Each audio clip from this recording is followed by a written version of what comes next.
J'en ai profité pour venir voir le résultat des opérations de lutte contre le chanvre indien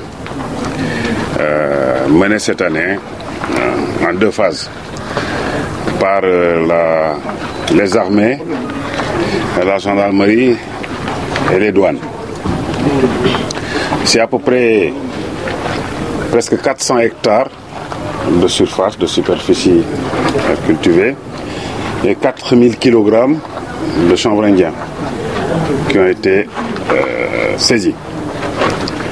C'est un résultat exceptionnel qu'il faut saluer et c'est pourquoi j'ai tenu à féliciter les forces armées et les forces de sécurité pour l'opération combinée qu'elles ont menée ensemble.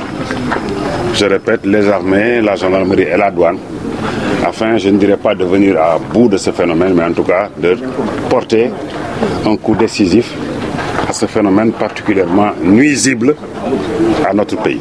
Le chanvre indien détruit notre jeunesse, le chanvre indien ruine notre économie et le chanvre indien alimente une économie de guerre qui est propice au développement de la criminalité organisée. C'est pourquoi nous menons un combat sans relâche contre sa culture, sa production, sa consommation et son trafic.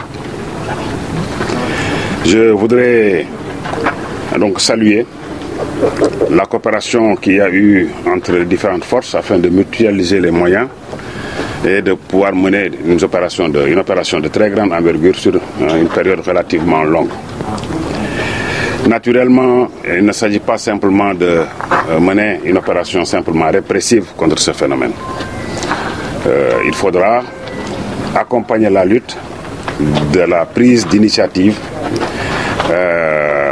généreuses pour désenclaver les îles Caroune, pour que les gens puissent y aller et venir avec beaucoup plus de facilité, pour y développer les activités économiques alternatives. Il faudra, en liaison, en tout cas en concertation avec les populations, trouver les voies et moyens de remplacer cette culture illicite par d'autres spéculations, notamment des cultures vivrières, et participer ainsi à l'atteinte de nos objectifs de souveraineté alimentaire. Sur ce terrain, nous comptons sur vous, notamment la presse, pour sensibiliser les populations sur les méfaits de la drogue. Je sais que vous le faites, mais faites-le davantage. En insistant surtout sur le fait que ça détruit la jeunesse, ça détruit notre économie et c'est propice à la criminalité organisée. Qui dit criminalité organisée pense à beaucoup de phénomènes dont le terrorisme.